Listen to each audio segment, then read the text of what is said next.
Hello അപ്പോൾ ചെറിയൊരു ബ്രേക്കിന് ശേഷം ഒരു അടിപൊളി മൊമോസിൻ്റെ റെസിപ്പി ആയിട്ടാണ് വന്നിരിക്കുന്നത്. ആദ്യം നമുക്കിതിന് ഡോ റെഡിയാക്കി എടുക്കാം.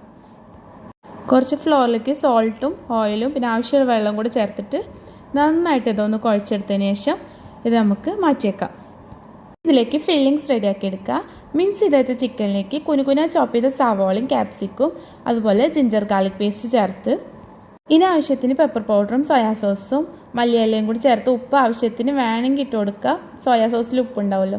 ഇതിനെ മിക്സ് ചെയ്തതിന് ശേഷം മാറ്റിയേക്കാം. ഇനി നേരത്തെ റെഡിയാക്കി വെച്ചിട്ടോ ഇതുപോലെ പരത്തുക. അതിനുശേഷം ഒരു പാത്രം വെച്ച് ഇതുപോലെ ഷേപ്പ് ചെയ്ത് കൊടുക്കുക. ഇനി അതിൽ ഫില്ലിങ്സ് വെച്ചിട്ട് മോമോസിൻ്റെ ഷേപ്പിലാക്കി എടുക്കുക.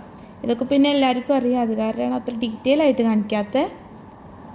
ഇനി നമ്മൾ ഈ റെഡിയാക്കി വെച്ച മോമോസൊക്കെ ഒന്ന് സ്റ്റീം ചെയ്തെടുക്കണം. ഇനി ഒരു പാനിലേക്ക് ബട്ടർ ഇട്ടതിന് ശേഷം നമ്മൾ സ്റ്റീം ചെയ്ത് വെച്ച മോമോസ് ഒന്ന് ഷാലോ ഫ്രൈ ചെയ്തെടുക്കുക.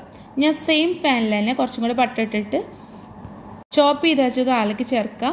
ഇനി അതിലേക്ക് കുറച്ച് ചില്ലി ഫ്ലേക്സ്, അത് നിങ്ങളുടെ എരിവിനനുസരിച്ചിട്ട്. ഞാൻ അതിൽ ഓർഗാനോ ചേർക്കേണ്ടത് ഓപ്ഷണലാണ്, നിങ്ങളെടുത്തുണ്ടെങ്കിൽ ചേർക്കുക. പിന്നെ കുറച്ച് സോയാ സോസും കെച്ചപ്പും കൂടി ചേർത്തിട്ട് നന്നായി മിക്സ് ചെയ്തതിന് ശേഷം നമ്മൾ നേരത്തെ മാറ്റി വെച്ച മോമോസും കൂടി ചേർത്തിട്ട് നന്നായി ഒന്ന് മിക്സ് ചെയ്തെടുക്കുക. നല്ല ടേസ്റ്റി ആയിട്ടുള്ളൊരു മോമോസ് റെഡി ആയിട്ട് ഇതിൻ്റെ സോസാണ് അടിപൊളി. അപ്പോൾ നിങ്ങൾക്ക് എന്തായാലും ഇഷ്ടപ്പെടും, ഒന്ന് ട്രൈ ചെയ്ത് നോക്കുക, ഫീഡ്ബാക്ക് അറിയിക്കുക, അതുപോലെ സബ്സ്ക്രൈബ് ചെയ്യുക. അപ്പോൾ എല്ലാവരും ഒന്ന് സപ്പോർട്ട് ചെയ്യുക.